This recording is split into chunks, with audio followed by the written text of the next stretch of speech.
hablar sobre síndrome nefrítico. Si recordamos cuando estuvimos en la facultad, la tríada clásica de este síndrome nefrítico era la presencia de edema, hipertensión y hematuria. Es como esta tríada clásica que lo define.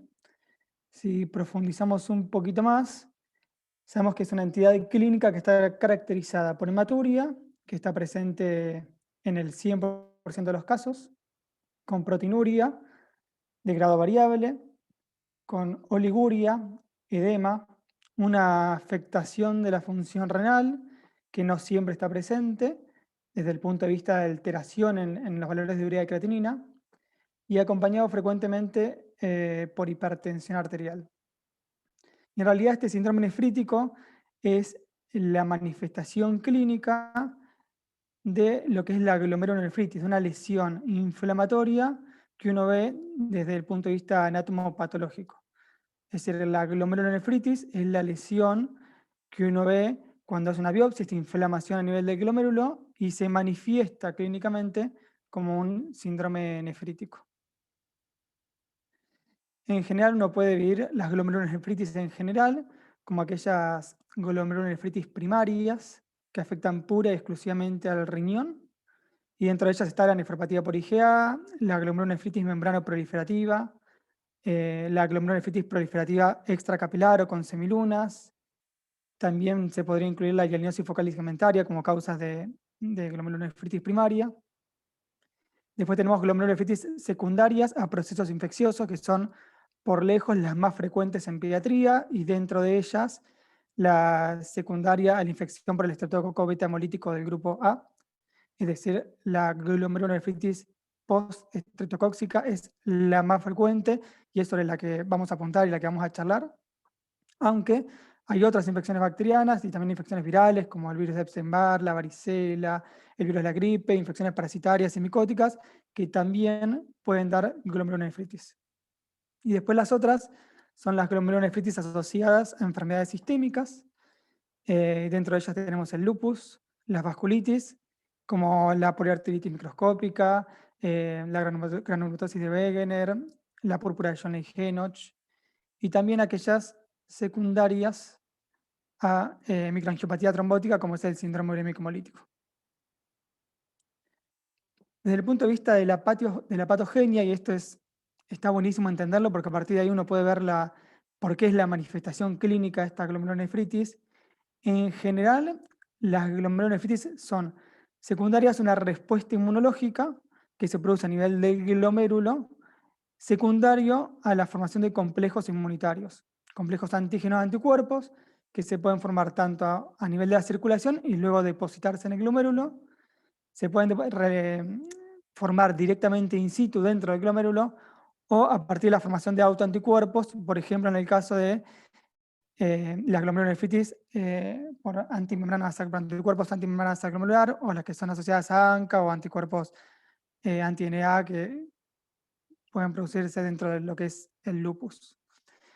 Y estas imágenes que están buenísimas para entenderlo, en general uno habla de glomerulonefritis, en el caso fundamentalmente de lo que es la post-estreptocóxica, que es una glomerulonefritis proliferativa endocapilar. Y eso a lo que se refiere es que hay proliferación de células dentro del capilar glomerular. Si vemos estas primeras imágenes, vemos bien hacia la izquierda la parte de lo que sería un glomérulo normal, que las células azules formarían parte de lo que es el mesangio. Estas amarillas es el endotelio. En el medio, entre la amarilla y la rosa, estaría la membrana basal glomerular. Las rosas serían las células epiteliales, que serían los podocitos. Y por fuera estaría lo que es el espacio urinario. Y por fuera la cápsula de Bowman. Esto que generalmente está formado por la célula endotelial, la membrana basal glomerular y la célula epitelial o podocito es la membrana de filtración. Acá por el centro del capilar pasaría la sangre, a través de la membrana de filtración se produciría la orina que cae en el espacio urinario, y ahí después túbulos y termina produciéndose la orina, ¿no? Desde la sangre, membrana de filtración glomerular, espacio urinario. Cuando hablamos de proliferación, hablamos de proliferación de las células mesangiales, como se ve en la figura de al lado, vemos bien que está lleno de estas células azules que formarían dentro de lo que es el mesangio, que ante el depósito de algún complejo antígeno anticuerpo a nivel del mesangio, proliferan estas células y producen, como se ve claramente en la imagen, una obliteración, achican el espacio capilar, ¿sí? Entonces, lo que se observa es que hay menos flujo de sangre, es como si el paciente estuviera hipovolémico, como si hubiera hipoperfusión a nivel del glomérulo. Entonces, al achicarse este espacio vascular dentro de lo que es el capilar glomerular, se filtra menos orina, ahí aparecería lo que es la oliguria, y a nivel del túbulo colector distal se detecta como que está viniendo poca orina, como que si el paciente estuviera hipotenso o si estuviera en hipovolemia, hipoperfundido, deshidratado. Todo esto lleva a nivel distal a una mayor reabsorción de sodio y agua, y es lo que termina desencadenando la hipervolemia, el edema, la insuficiencia cardíaca congestiva que uno ve en el síndrome nefrítico. Y además de lo que es la proliferación de las células mesangiales, esta proliferación suele ser endocapilar y proliferan las mesangiales y pueden proliferar también las células endoteliales. Acá estaría el mismo dibujo hacia la derecha, donde tenemos que las células rosas serían las células endoteliales, lo azul sería la membrana basal glomerular y estas verdes serían las células epiteliales o podocitos. Esto es entonces la membrana de filtración glomerular, el espacio urinario y la cápsula de Bowman. Cuando hay proliferación de estas células endoteliales, también por depósitos de complejos inmunes a nivel subendotelial o subepitelial, proliferan y producen la obliteración de la luz capilar. Exactamente lo mismo que cuando por compresión o por empuje pasaba en el caso de la proliferación mesangial, cuando es la proliferación endotelial es lo mismo. Pasa menos sangre, se filtra menos sangre, hay caída de filtrado glomerular, llega menos orina a nivel distal, se detecta como una hipovolemia o una hipoperfusión, se reabsorbe sodio y agua y se genera lo que es el edema, la hipervolemia típico del síndrome nefrítico. Entonces, anatomopatológicamente tenemos la glomerulonefritis con esta proliferación de las células endocapilares, adentro de lo que es el capilar glomerular, que se va a manifestar clínicamente como un síndrome nefrítico. Esto sería decir lo mismo quizás en palabras escrito, que tenemos formación de complejos inmunes que se depositan a nivel del capilar glomerular, se activa el complemento, se activan lo que es las células inflamatorias, hay proliferación tanto de células propias del glomérulo como de células externas, ¿sí? Monocitos, macrófagos, polimorfonucleares. Todo esto produce daño a nivel del glomérulo, que se va a manifestar por un lado ante la presencia de hematuria y proteinuria. Y también, como llega menos sangre, hay una caída del filtrado glomerular que se va a manifestar como oliguria. Como dijimos, eso va a aumentar la reabsorción de sodio y agua a nivel del túbulo colector distal, va a aumentar el volumen plasmático y se va a manifestar como hipervolemia, edema e hipertensión. Bueno, la causa más frecuente, como dijimos al principio, del síndrome nefrítico en pediatría es la glomerulonefritis postinfecciosa y dentro de esta es la glomerulonefritis difusa aguda post-estreptocóxica. Ahora, para cortar un poco, vamos a charlar sobre un caso clínico que es un caso clínico que se vio en el hospital hace unos 2 o 3 años. La historia clínica, todo copiado textual, desde, desde lo que estaba escrito en la historia clínica. Era un paciente masculino de 12 años que ingresa por guardia por presentar edema, que según refieren los padres, primero le veían un mínimo hinchazón a nivel de los ojos, después le notaron las piernas algo más hinchadas, pero no es que era un edema franco, que el paciente estaba en anasarca, sino un mínimo edema, pero que realmente los padres lo notaban cada vez más en un transcurso de alrededor de una semana. Y al interrogatorio dirigido referían que alrededor de un mes tenía unas lesiones, tipo unos granitos a nivel de la piel y que habían sido tratadas con Macril. En guardia se le solicitó el laboratorio y como tenía una función normal, pero una orina con franca hematuria y proteinuria y un segmento urinario con leucocitos y hematíes campos semicubiertos, cilindros hemáticos y cilindros leucocitarios, se decide su internación.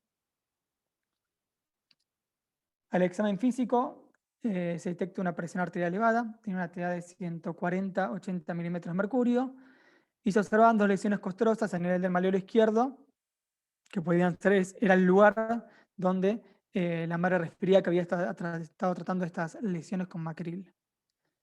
El abdomen era levemente doloroso en hipogástrico y el resto sin particularidades.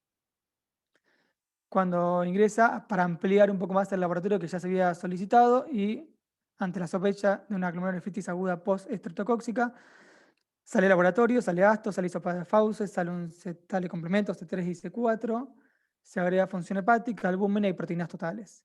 Esto también como para ver que no esté asociado a un síndrome nefrótico. Es decir, que tengamos albúmina normal o por lo menos por encima de 25, un colesterol normal, que no tengamos un síndrome nefrótico asociado. En este contexto, la indicación fue de dieta hiposódica, restricción hidrosalina, control de peso y de tensión arterial y un balance de ingresos-egresos. Bueno, hablando de lo que es la glomerulonefritis difusa aguda postestreptocóxica, entonces es la inflamación aguda inmunomediada del glomérulo que es secundario a una infección por estreptococo del grupo A. En Latinoamérica se cree que más del 70% de los niños con una glomerulonefritis aguda tienen una etiología post-estreptocóxica y está fundamentalmente influenciada por la edad. En general es raro, poco frecuente verlo en menores de 3 años. La edad suele ser más entre los 4 y los 14 años, con una frecuencia mucho mayor alrededor de los 7, 8 años. Está asociado a bajas condiciones socioeconómicas y puede haber alguna predisposición genética, algún HLA, DRB1, DW4, algunos HLAs puntuales, se cree que están más en relación a poder producir esta enfermedad y es más frecuente sí en varones que mujeres en una relación 2-1. El agente entonces es el estreptococo beta hemolítico del grupo A, que sabemos que se pueden clasificar según su proteína M en un montón de serotipos. Hay algunos puntuales que están asociados más a piodermitis y otros asociados más a faringitis, que son serotipos nefritogénicos. Y en general los antígenos que desencadenan la formación de este complejo antígeno-anticuerpo, los dos más frecuentemente conocidos son el gliceraldehído 3-fosfato deshidrogenasa y la exotoxina B.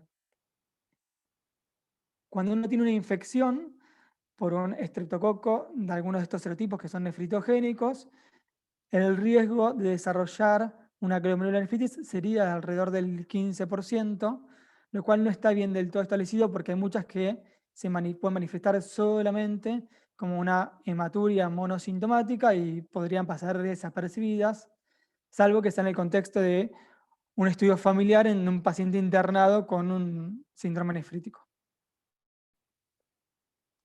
Los sitios habituales de antecedentes suelen ser de infecciones, suelen ser en la piel, que puede haber sido alrededor de hace 3 a 5 semanas atrás, y si el periodo luego de una infección en la garganta es más corto, que es alrededor de entre 7 a 15 días.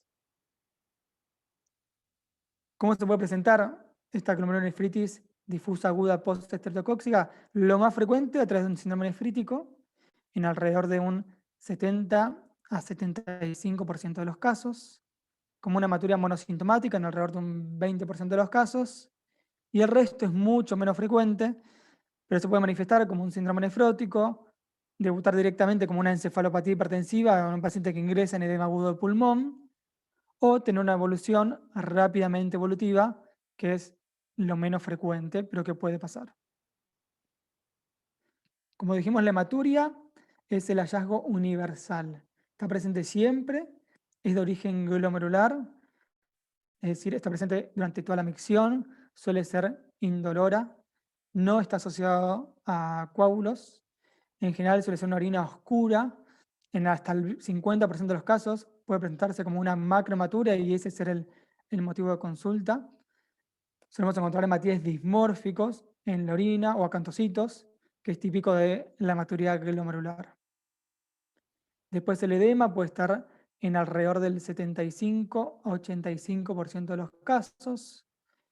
Puede ser inicialmente palpebral, después facial, pasar a miembros inferiores. En general, no es frecuente ver el paciente tremendamente edematizado, como si es más común esta nasarca que uno ve en el síndrome nefrótico. En el síndrome nefrítico, en general, son nenes más grandes y muchas veces puede pasar desapercibido o ser subestimado la cantidad de sobrecarga realmente que tiene. Y el edema, como la hipertensión arterial, son secundarias a sobrecarga de volumen. Están en relación a este aumento de la reabsorción de sodio y agua a nivel distal. La hipertensión suele estar presente en alrededor del 60-70% de los niños. La proteinuria, que también puede estar presente, suele ser de leve a moderada, en alrededor de hasta el 85% de los casos. Es muy poco frecuente que sea una proteinuria de rango nefrótico, es decir, que supere los 50 miligramos kilo día o que tenga un índice de proteinuria mayor a 2. Eso es poco frecuente. Y la oliguria suele ser transitoria, ocurren hasta en el 50% de los niños, pero la anuria es infrecuente. El compromiso renal en relación al aumento de la urea y la creatinina suele estar en 1/3 de los pacientes, pero tener que dializar a un niño en el contexto de un síndrome nefrítico es extremadamente poco frecuente. En general es una oliguria que responde a diuréticos. En la anamnesis y el examen físico, en lo que es la parte del interrogatorio, es importante saber los antecedentes infecciosos recientes. Uno en general pregunta siempre si tuvo alguna infección en las últimas 2 semanas en la garganta o un poquito más a nivel de la piel. Aunque dijimos que también puede estar asociado a otras bacterias, por ejemplo, puede estar asociado a una neumonía por neumococo. En general eso no lo ve más intrainfección que posinfeccioso. También uno tiene que interrogar sobre la presencia de alguna enfermedad sistémica, si hubo algún episodio similar anterior, y los antecedentes familiares, más que nada para descartar otras glomerulonefritis, como el síndrome de Alport, por ejemplo, que suelen tener antecedentes familiares los pacientes. Al examen físico es importante el peso y la talla. Son los signos vitales. No olvidarnos de tomar la presión arterial, que es fundamental y además es parte del diagnóstico. La presencia de edema, de signos de insuficiencia cardíaca, si está cursando un catarro viario superior, si tiene el antecedente de una infección en piel o en garganta. La aparición de trastornos neurológicos, muchas veces convulsiones o signos de foco asociados más que nada a encefalopatía hipertensiva. En general no es una hipertensión que va apareciendo lentamente, sino que es una elevación brusca, entonces valores quizás no tan elevados de presión arterial pueden producir trastornos neurológicos y presentarse como una encefalopatía. Y también ver que no hayan signos de enfermedad sistémica, que no haya púrpura, que no haya artralgias, que no haya signos o síntomas gastrointestinales, síntomas pulmonares, que no veamos otra cosa más que nos haga pensar en una glomerulonefritis distinta que no sea una posinfecciosa o una postestreptocóxica. En los exámenes complementarios vamos a pedir un montón de cosas. La radiografía de tórax es importante para hablar signos de cardiomegalia o edema agudo de pulmón. En la orina completa o el segmento urinario vamos a encontrar la presencia de hematuria, de proteinuria, de cilindros hemáticos, cilindros leucocitarios en el segmento que nos orientan más hacia esta hematuria o este compromiso glomerular. Puede haber leucocituria que no tiene por qué estar asociada a una infección urinaria, sino que es propio de la afectación de la glomerulonefritis. El medio interno y el ionograma. En el ionograma podemos encontrar hiponatremia de causa dilucional. Y puede haber hipercalemia o acidosis metabólica en general cuando uno tiene alteración de la función renal. Si no, es poco frecuente que uno encuentre alguna alteración en el medio interno o en el potasio. La función renal, en la mayoría de las veces uno encuentra una urea y una creatinina en valores normales, pero en 1/3 pueden estar alterados. El hemograma en general no nos va a aportar grandes datos más que puede haber alguna dilución del hematocrito, o quizás sí que nos dé una plaquetopenia y nos haga pensar en alguna enfermedad distinta a la posinfecciosa. El complemento, que inicialmente no lo tenemos, pero que sabemos que en las posinfecciosas es fundamental ver la hipocomplementemia. En general uno encuentra C3 bajo y C4 normal, lo que manifiesta la activación de la vía clásica del complemento, que es la que se activa secundario a la presencia de los inmunocomplejos. El C3 bajo está presente casi siempre, aunque puede haber alrededor de un 10% de los casos en que tenga C3 normal, y el C4 en general es normal, aunque puede haber menos de un 10% de los casos en que pueda asociar también C4 bajo. Pero lo que es fundamental, que después lo vamos a ver en la parte de evolución, para ponerle el sello a esta glomerulonefritis postinfecciosa, es la normalización del complemento alrededor de las 8 a 12 semanas. Después tenemos a pedir proteínas totales, albúmina y perfil lipídico, como para ver que no haya ningún síndrome nefrótico asociado al síndrome nefrítico. Buscaremos la causa infecciosa, hacer hisopado de fauces, o si se puede cultivar alguna lesión de la piel, también está bueno.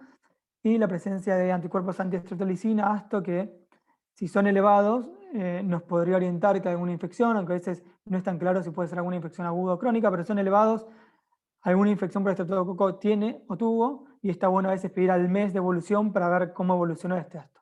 Si hubo descenso o no, para ver si realmente la infección fue aguda o no.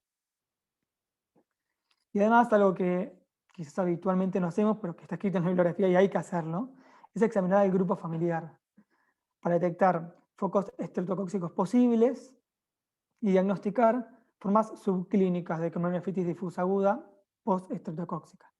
En general, aunque no se esté cursando una infección aguda, si un hisopado de fauces nos viene positivo o en alguien familiar encontramos alguien positivo, hay que tratarlos para evitar la diseminación de este serotipo nefritogénico del estreptococo, aunque no tenga síntomas. Uno los trata igual. Incluso, aunque el síndrome nefrítico ya se haya producido y el paciente lo hisopamos y viene un estreptococo, hay que tratarlo igual. Aunque ya no le va a afectar más al paciente, pero para evitar la diseminación a otras personas de este estreptococo nefritogénico. Bueno, lo que es el tratamiento, lo primero y fundamental es la restricción de sodio precoz. En general, se internan todos los pacientes. Uno podría evaluar no internarlos en el contexto de una función renal normal, sin la presencia de edema y sin hipertensión arterial, que quizás podría ser en el contexto de evaluar convivientes de un paciente con un síndrome nefrítico que lo encontramos que tiene una hematuria monosintomática y el resto está perfecto. Bueno, lo podríamos controlar ambulatoriamente, pero en general es conveniente internarlos siempre.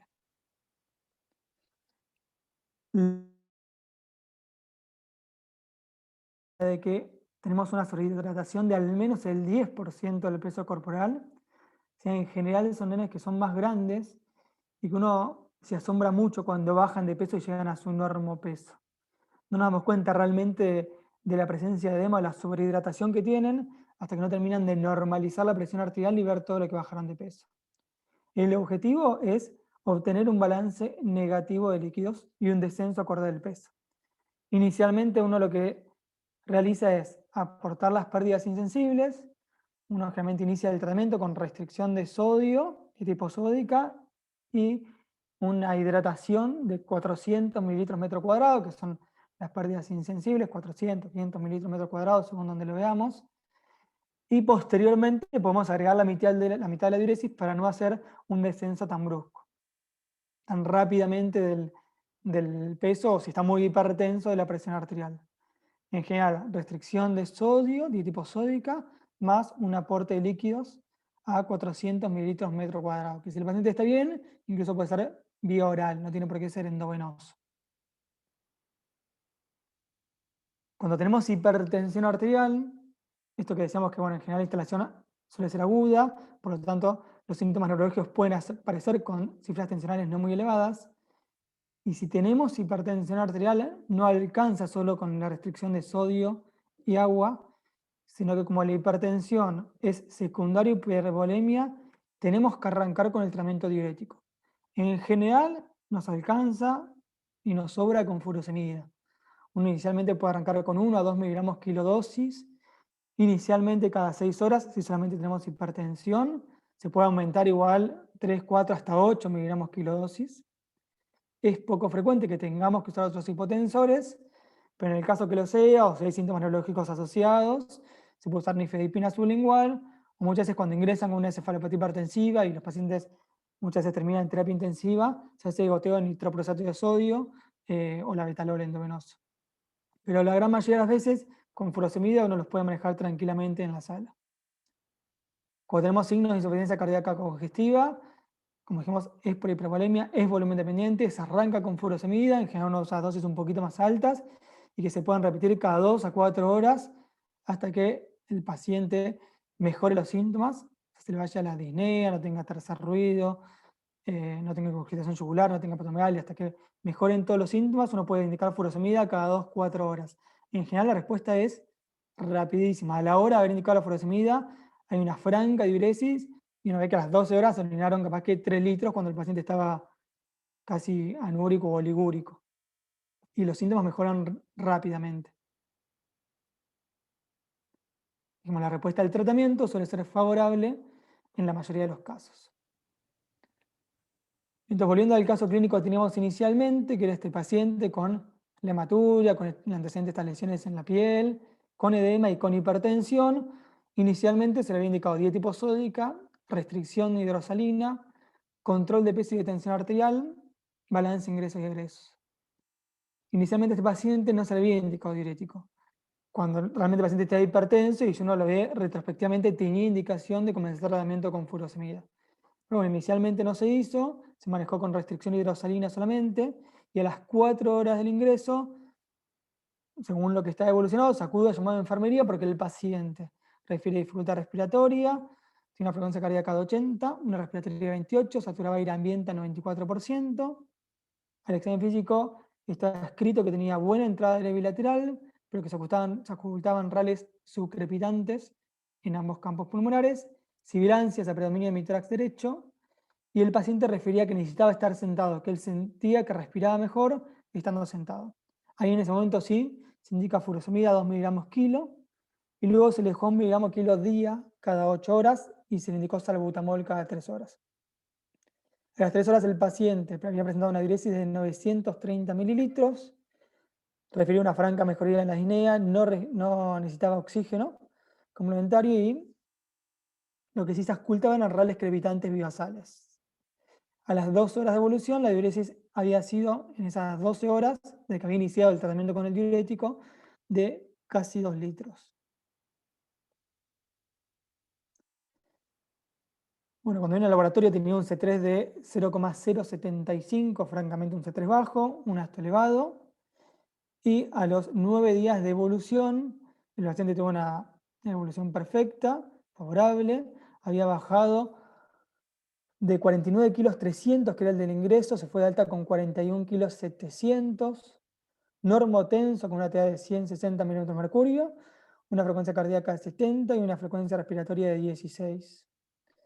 Nosotros lo que inicialmente hacemos es la restricción de sodio de agua, o sea, dieta hiposódica, pérdidas insensibles, más el paciente orina un montón, podemos agregar la mitad de la diuresis, y generalmente se nos va agregando cada 12 o 24 horas.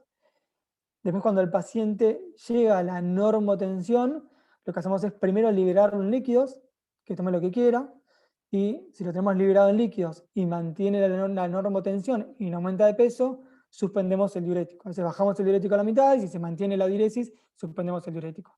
Sin diuréticos y con líquidos libres, el paciente normotenso y en su normopeso se indica la alta. Este paciente estuvo 8 días internado. En el control ambulatorio, a las 8 semanas del alta, tenía una urea de 0,32, una creatinina de 0,65 y había normalizado el C3. Entonces, ¿qué es lo que nosotros en general vemos de la evolución en el periodo agudo? La gran mayoría de las veces, entre a los 7 a 10 días, y en respuesta a la restricción hidrosalina o el tratamiento diurético cuando lo requiere, el edema desaparece, aumenta la diuresis y se normaliza la presión arterial. Eso es lo que generalmente ocurre dentro de la semana de evolución. La proteinuria suele disminuir, negativizándose entre la semana 4 y la 12. En general, la proteinuria desaparece a los 3 meses de evolución, no tiene que existir proteinuria a los 3 meses de evolución. Si la hematuria puede ser macroscópica hasta la semana o máximo 2 semanas. Una hematuria macroscópica que dura más allá de las 2 semanas es algo que nos preocupa y que no nos gusta. Y la función renal suele normalizarse alrededor de la segunda semana cuando tenemos alguna alteración de la función renal, como valores aumentados de urea y de creatinina. Entonces, el alta hospitalaria lo vamos a dar cuando tenemos función renal normal o valores de creatinina en descenso, cuando se recuperó el flujo urinario sin restricción hídrica y sin el uso de diuréticos, cuando el paciente está sin edema y tiene la presión arterial normal. Ahora, esto es quizás lo que de lo más importante. Uno, el síndrome nefrítico como es un manejo que puede ser manejo pediátrico tranquilamente. ¿Sí? Uno puede indicar el uso de diuréticos, no es necesario que uno como nefrólogo indique un diurético, diga cuándo le podemos liberar líquidos, digamos cuándo tenemos que suspender el diurético. En general es un manejo que se puede hacer tranquilamente pediátrico. Si uno está en un hospital, en alguna ciudad de la provincia donde no hay nefrólogo, esto lo puede manejar un pediatra sin dificultad. El tema es qué es lo que nos tiene que llamar la atención para decir, tengo que hacer una interconsulta con un nefrólogo porque la evolución que está teniendo no es una evolución típica de una glomerulonefritis post-estreptocóxica. Y puede ser que haya algún otro tipo de glomerulonefritis, sea asociado a alguna enfermedad sistémica, o al que tenga un comportamiento rápidamente evolutivo, o que sea una glomerulonefritis membrano proliferativa, que inicialmente se puede presentar como una post-estreptocóxica, pero que en la evolución no lo es. Entonces, esto es importante saber cuáles son los puntos para hacer la interconsulta con nefrología, sin duda. Uno es esta evolución rápidamente progresiva, es decir, que la proliferación a nivel endocapilar, que charlamos al principio cuando hablamos de la parte de la anatomopatología, que no sea solamente endocapilar, sino que haya proliferación extracapilar, que esta membrana de filiación glomerular se rompa y que empiece a haber proliferación de células a nivel extracapilar, a nivel del espacio urinario. Esto produce compresión, se cicatrizan los glomérulos y si uno no lo trata a tiempo, llevan a la insuficiencia renal crónica terminal. Esto en general vamos a ver un paciente que tiene alteración de la función renal, pero que la creatinina va claramente en aumento, más 24, 48, 72 horas con creatininas en aumento, con una oliguria que no responde a diuréticos, o un paciente anúrico que no es habitual ver anuria en la postinfecciosa, y cuando hay oliguria, uno le pone el diurético y mejora. Ahora, cuando no responde a diuréticos, o hay anuria, o hay aumento progresivo en los valores de creatinina, uno tiene que pensar en que no se está cursando de una forma rápidamente evolutiva, y eso sí es una de las pocas urgencias nefrológicas en el que el paciente uno lo biopsia para encontrar cuál es la causa. A veces puede ser una posinfecciosa con un comportamiento rápidamente evolutivo, o otra glomerulonefritis distinta, pero es indicación de biopsia, e inicialmente tratamiento con pulso de corticoides. Tenemos que frenar la formación de estas semilunas, esta proliferación extracelular, y que las que ya están, si son epiteliales, no se conviertan en que no sea esclerosante, que no se conviertan en cicatrizales. Entonces, cuando hay evolución rápidamente progresiva, cuando hay asociación con signos de enfermedad sistémica, cuando la hipocomplementemia persiste más allá de las 12 semanas, como dijimos, es clásico que tenemos un C3 bajo inicialmente, pero que a las 8 o 12 semanas se tiene que recuperar.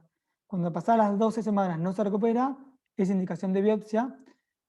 Uno en general lo que busca es que no haya una membrana proliferativa.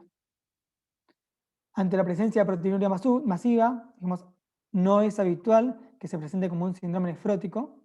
Y si es una proteinuria no masiva, pero una proteinuria así significativa, leve a moderada, no suele persistir más allá del mes de evolución. Entonces, si persiste más allá de eso, del mes o hasta los 3 meses, uno lo puede esperar si es una proteinuria francamente en descenso. Si es una proteinuria masiva o hay una materia macroscópica que persiste más allá de las 2 semanas, ya abrimos los ojos, si persiste más allá de las 4 semanas, es indicación de biopsia seguro. En el seguimiento de una glomerulonefritis postinfecciosa clásica, uno ambulatoriamente controla la tensión arterial, la función renal si es que tiene alteración, si no es control de la tensión arterial y de una orina. Si teníamos proteinuria, hacemos control de la proteinuria. Y si no, una orina completa, un segmento urinario. En general, los controles son semanales durante el primer mes, mensuales durante el primer trimestre y trimestrales el primer año. Después solemos hacer controles anuales. Recordar siempre el C3, hacer un control del complemento entre las 8 a las 12 semanas para ver su recuperación. La dieta hiposódica la mantenemos durante 3 meses. El general ve que si empiezan a comer con sal, empieza a haber algo de edema, puede haber algo de hipertensión. Entonces, en general, sí o sí, la dieta sin sal, todos se van con alguna interconsulta con nutrición y tienen que mantenerla por lo menos durante 3 meses. Recordar siempre decir a los padres que la macromaturia puede reaparecer con cuadros infecciosos, en general virales, durante el primer año, y que eso no nos habla de mal pronóstico y suele ser autolimitada, pero que la micromaturia puede persistir tranquilamente durante 1 o 2 años. Así como la proteinuria debe desaparecer, la micromaturia puede persistir durante 1 o 2 años y tampoco es signo de mal pronóstico. El alta en general lo puse entre preguntas porque es muy discutido si dar de alta en algún momento, después de los 2 años que los controlamos seguros, darles de alta a estos pacientes que tuvieron una glomerulonefritis. En general, uno un control anual le sigue haciendo. Uno a veces no es lo más frecuente, pero hay algunas glomerulopatías que antes, bueno, dentro de lo que es las membranas proliferativas, está lo que es la enfermedad por depósitos densos, que se denomina glomerulopatías C3, dentro de las que están las glomerulonefritis C3, que es algo mucho más complejo, que muchas veces pueden presentar como un cuadro de una glomerulonefritis postinfecciosa, con un C3 bajo inicial, que uno después lo repite, que quizás se normalizó, pero que nos ha pasado, y recuerdo claramente un paciente que pasó y que tenía un antecedente de una postinfecciosa cuando tenía 3 años y después llegó ya con una glomerulonefritis rápidamente evolutiva cuando tenía 14 años, ya en estado terminal, que uno no sabe qué fue, pero después, pidiendo estudio genético, profundizando un poco más en lo que es la evaluación pretrasplante, se terminó diagnosticando una glomerulopatía C3.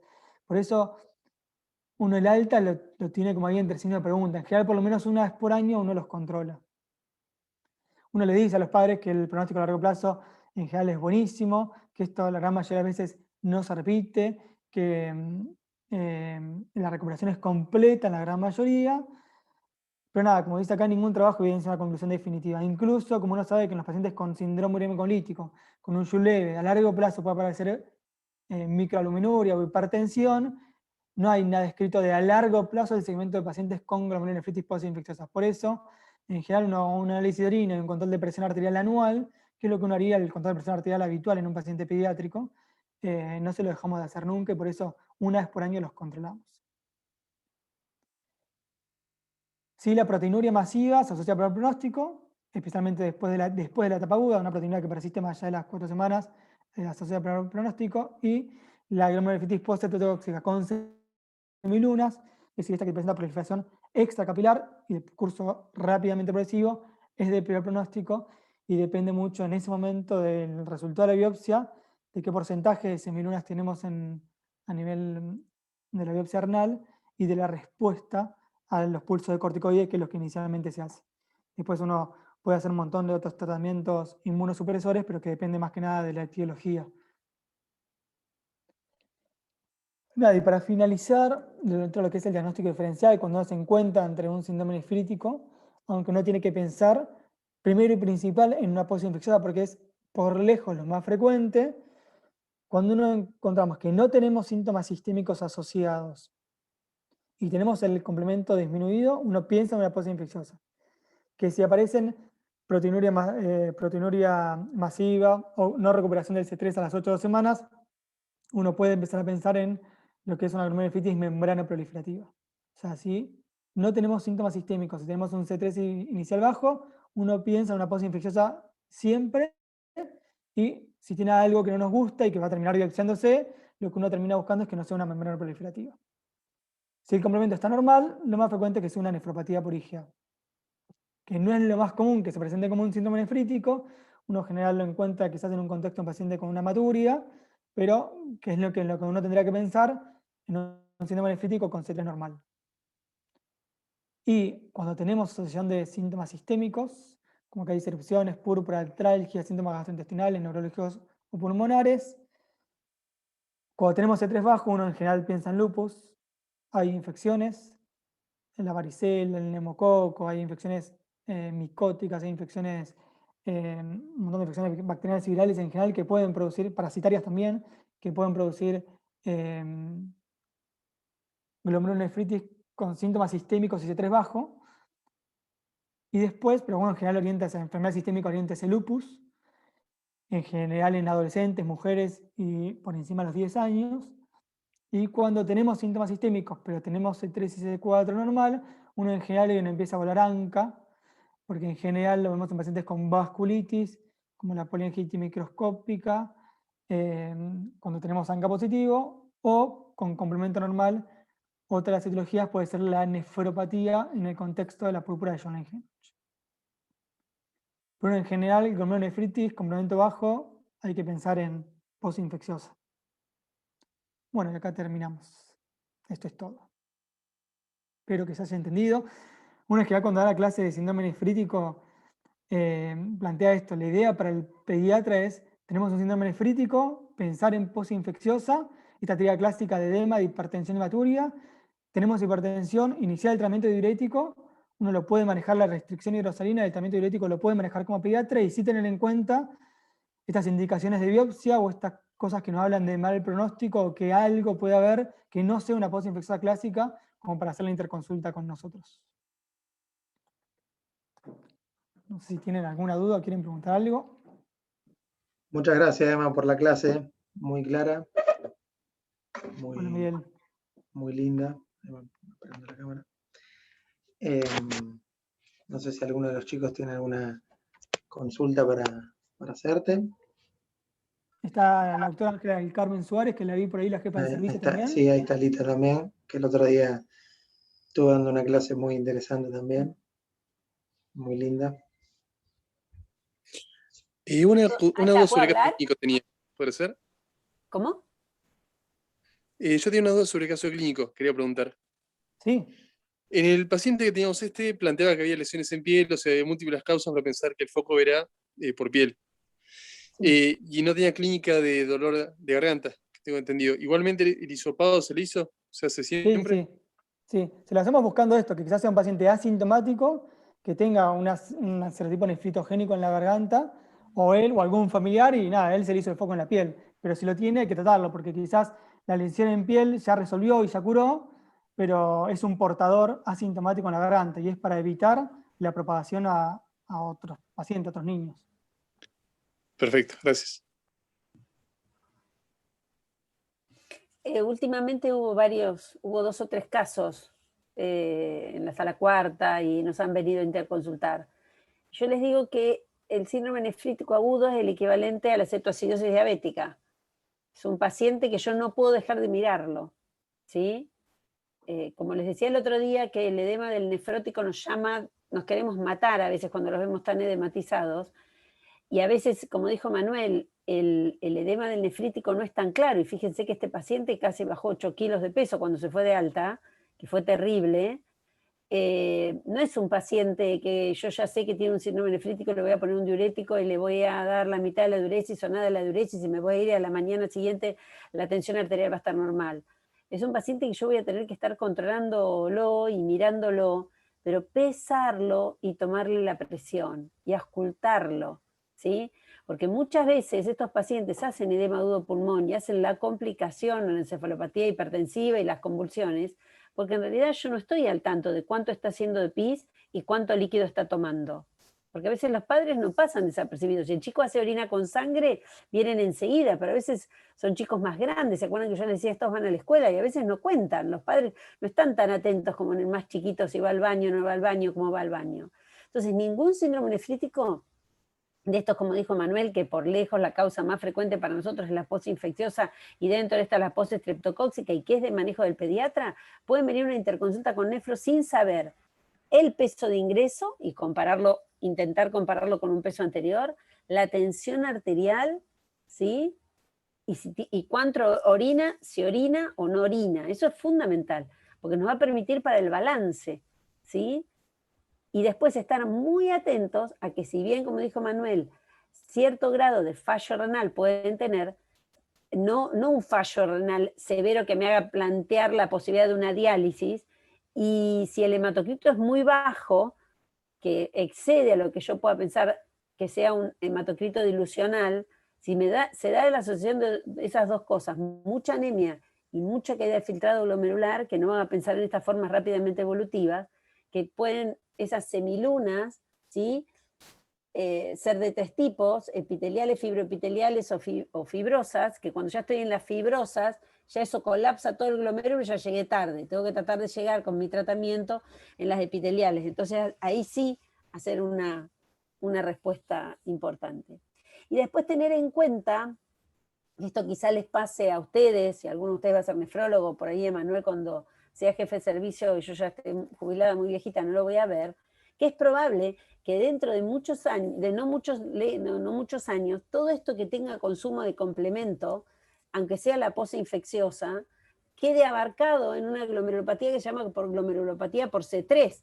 Entonces está bien lo que dice Manuel. No podemos decir hoy, como decíamos hace 20 años, le doy el alta, va a tener hematuria microscópica durante un año y después se va a recuperar, recuperó el C3 a las 8 o 12 semanas, ya está. No sabemos qué va a pasar en realidad, porque esto por ahí es el estadio inicial de alguna otra glomerulopatía con consumo de complemento más severa. Entonces, nada, hay que verlos, hay que seguirlos a estos pacientes, ¿sí?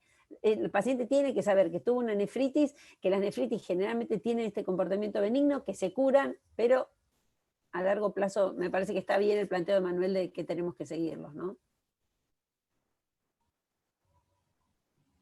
¿Dudas? Pregunten todo lo de los balances, todo eso que nos vienen a preguntar cuando hacen las interconsultas. Hola, yo quería hacer una pregunta.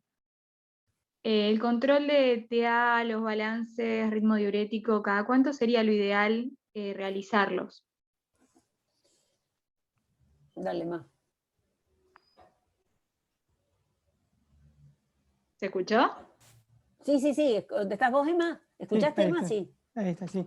Ahora, como decía Lita, no es que uno tiene que hacer más, si el paciente está hipertenso, claramente, uno los tiene que controlar frecuentemente. Si uno le dice que el control por lo menos es un control por turno, cada 6 horas lo tenemos que ver, pero es un paciente que quizás uno le puso el diurético y orinó 2 litros. Entonces, si orinó 2 o 3 litros, uno para no hacer un descenso tan brusco, ahí uno puede incorporar la mitad de la diuresis, como para no hacer esto de que descienda bruscamente la presión arterial en un paciente que quizás puede hasta tener síntomas neurológicos, tanto por los registros elevados como para un descenso brusco de la presión arterial. Nada, un control cada 6 horas seguro, pero cuando recién ingresa el paciente lo tenemos que ver de cerca. ¿Sería un control horario? Si inicialmente quizás ni bien entra, las primeras 6 horas uno podría tener un control horario para saber cuál es la respuesta diurética, cuánto realmente orina el paciente, y si el paciente se estabilizó, lo podemos postergar a cada 6 horas. Esto no quiere decir que un paciente que entró a las 2 de la mañana, yo cada hora le voy a estar tomando la presión y lo voy a estar viendo. Pero si es un chico que entra con una nefritis, y que yo no sé si está orinando o no, porque no sé cuánto líquido tomó, por lo menos ir a ver cada tanto y jerarquizar. Son chicos grandes, no le voy a poner una sonda vesical. Pero la mamá tiene que saber que para mí es fundamental saber el momento que orina. Y no es lo mismo que orine o que no orina. ¿Cuánto orina?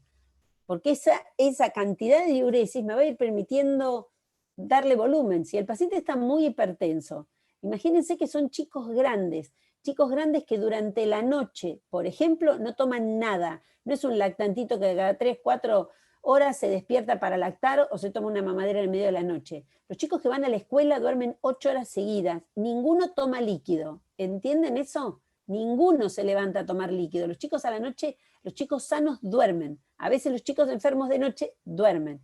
Si esta nefritis entra a la noche, a mí lo que más me interesa saber, más allá de lo que tome, que si no tiene sed no va a tomar líquido, es si orina o no orina. No es lo mismo tener un chico severamente hipertenso que no orina o no responde al diurético que yo le voy a dar, que un chico que esté orinando. Me va a servir no solo para el balance, sino para pensar frente a qué nefritis estoy. ¿Se entiende lo que les digo? Entonces, ¿por qué les aclaro esto? Porque entra a las 5 de la tarde, lo toma la guardia y hasta el otro día que vienen a hacernos la consulta, y se los digo porque lo he preguntado, no saben qué presión tuvo. ¿Se entiende? ¿Cuánto orinó? No, porque le pusimos el diurético, hizo pis. No, es un síndrome nefrítico. El balance de este chico va a estar dado por lo que egresa en la diuresis para ver si hay respuesta al diurético o no, para yo poder darle. ¿Se entiende? Quizás yo exagero cuando digo una cetoacidosis diabética, pero lo que les quiero decir es que si un chico entra con fiebre y es una infección urinaria, yo sé que ese chico necesita un antibiótico y un antitérmico, si está muy mal, cada 6 o 8 horas que lo dejaré arreglado. Pero una nefritis, yo no le puedo poner la furosemida cada 8, restringirle la mitad de la diuresis o nada y verlo recién al otro día o cuando la guardia pudo. ¿Se entiende? Es un chico que cada 6 horas, 4, 6 horas, yo tengo que ir a verlo. Porque si pasan más de 12 horas no orinar, no es normal que un chico no orine a las 12 horas y no sería normal o esperable que una nefritis postinfecciosa no responda al diurético. La mayoría responden al diurético. Si no estoy frente a otra cosa, o está deshidratado o tiene otra cosa. ¿Se entiende? Por eso es tan dinámico y tan artesanal. Lo peor que le puede pasar a una nefritis es que le dé sed porque lo tuve demasiado restringido. Y acuérdense que si yo lo tengo en un valor altísimo de presión arterial, que no sé desde cuándo está así, el descenso de la tensión arterial tampoco tiene que ser brusco. ¿Se entiende? y hay que ir siendo paulatino, lo tengo que sacar. Vamos a poner que nosotros no estamos frente a una urgencia, una hipertensión ni una emergencia, estamos con una presión alta. Entonces, el descenso de la presión arterial va a tener que ver con el peso, va a ser una cosa muy lenta, ¿sí? Y que si el chico no vomita, la biodisponibilidad de la furosemida vía oral es lo mismo que endovenosa. Entonces, si yo sé que este chico, si yo le paso más líquido del que debe, puede entrar en hipervolemia, nunca le voy a poner un suero. ¿Se entiende? Excepto que esté deshidratado o yo crea que va a necesitar una vía porque hay que hacerle alguna medicación, porque convulsivo, etc. Pero si a un nefrítico le tengo que pasar endovenoso y algo está pasando. ¿Se entiende lo que decimos? Perfecto, sí, súper claro. Es muy artesanal, muy de estarle encima. No hay una fórmula que yo les diga es esta y ya está. Pero generalmente uno termina asombrado del peso con el que descienden y se van. ¿Mm? Claro, como nos comentabas el otro día, como suele suceder en todas las pediatría y la clínica, nada va a reemplazar nuestra evaluación clínica que tenemos que hacer con frecuencia, y tal vez el mismo aprendizaje que para el nefrótico, de tal vez no ser tan agresivos como nosotros a veces estamos mal acostumbrados a que ingrese el paciente y por el Distinto simple es que hecho de que ingrese. esté internado, ponerle una vía y Claro, pincharlo y internación es igual suero, como no, por ahí, internación es claro. tratamiento y diagnóstico a veces, ¿no? No son todas terapias, pero bueno, pero los pacientes necesitan más que todo eso un médico al lado que piense, que lo revise, que lo ausculte y que vea.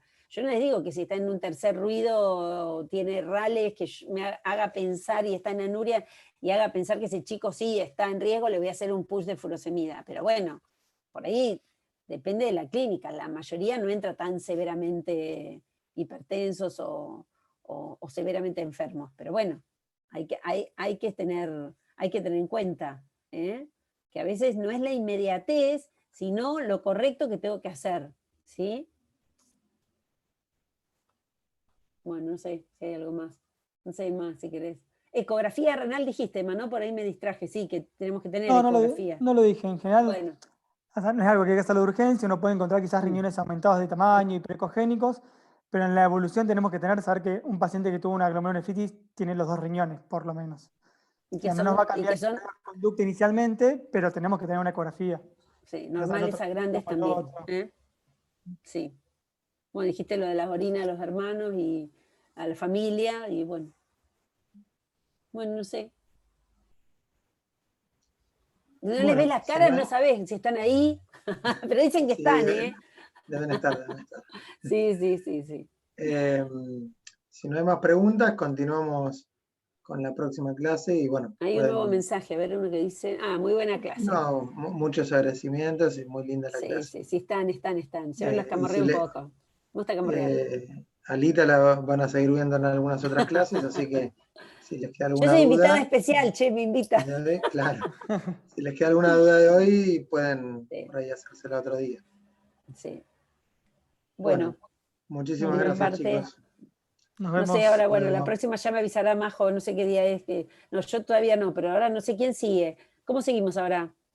¿Te acordás de Miguel? No. no ¿Del me acuerdo del organigrama? cronograma. Bueno, No. ya nos irán avisando. Yo tengo, porque lo tengo Sí, anotado en el hospital. sí, vos dabas Yu y después Yu Sí, típico y por otro lado Yu atípico y grave, exacto. pero no me Pero era acuerdo en los abril, días lo mío creo que era exactamente. en abril. Me daban un changüí. Pero las chicas, no Sí, sé, para conectarnos.